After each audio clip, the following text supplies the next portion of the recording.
بسم الله الرحمن الرحيم. فيديو جديد وكلام في الكورة. موضوع الحلقة النهاردة على تطوير الكورة أو النشاط الرياضي بشكل عام في مصر، ويمكن التدهور اللي احنا وصلنا بيه في الدوري المصري، وطبعا ده اللي بيأثر على منتخب مصر اللي تقريبا ما وصلناش للمنصات الأفريقية منذ فترة طويلة. يمكن هنتكلم عن ظهور تركي آل الشيخ أو المستشار تركي آل الشيخ في الدوري المصري، وده طبعا كان في 2018 عن طريق نادي بيراميدز. وازاي ان الراجل ده جه استثمر في مصر وتم محاربته بشكل كبير جدا.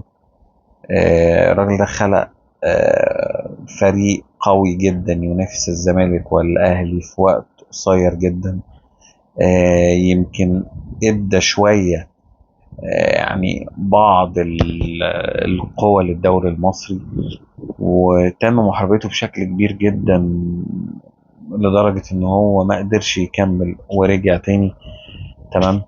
طب تعالوا نفكر كده، لو الراجل ده كان استثمر او استكمل مسيرته مع دمرنا نادي وجود بيراميدز، كان ايه اللي هيحصل؟ دوري كنا قوي هنلاقي اكتر من من مستثمر خلال عربي شارك نادي كان آه، هينافس، او معانا في وجود الدوري بتاعنا الدوري شخصية قوية المصري، زي وابتدوا مستشار يستثمروا تركي آل ويشتروا الشيخ. فرق، وده وكان كان الدوري هيفتح هيبقى الساحة قوي بشكل جدا، كبير والله جدا اللي بنشوفه في الدوري السعودي لمستثمرين دلوقتي. كتير، يمكن سواء سبب عرب كبير أو ان الدوري مصريين، إن السعودي هم نجح يبدأوا هو وجود المستشار يستثمروا في تركي آل الدوري الشيخ. المصري، اعتقد وهنكون دوري يمكن قوي احنا جدا عندنا ازمة كبيرة يضاهي جدا. الدوري السعودي اللي احنا بنشوفه في الوقت الحالي، اللي محتاجين هو أصبح كوادر، محتاجين من ناس أقوى لها الدوريات العربية ثقل بشكل تدير عام، المنظومة والدوري الرياضية في مصر. أعتقد في السنين اللي جاية هينافس دوريات كبرى يمكن محتاجين، في أوروبا.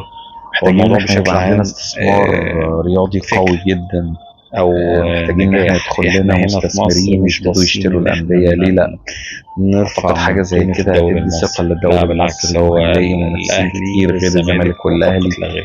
وهنلاقي فرق بتنافس يمكن وهتدي أعتقد قوة كبيرة لما جدا هنيجي للدوري المصري. ادينا شايفين الدوري السعودي اللي اعتقد يمكن كمان سنوات قليلة جدا هينافس فرق أوروبية كبيرة جدا. يمكن دوري أصبح قوي جدا، أقوى دوري على المستوى العربي. أعتقد إحنا طفشنا،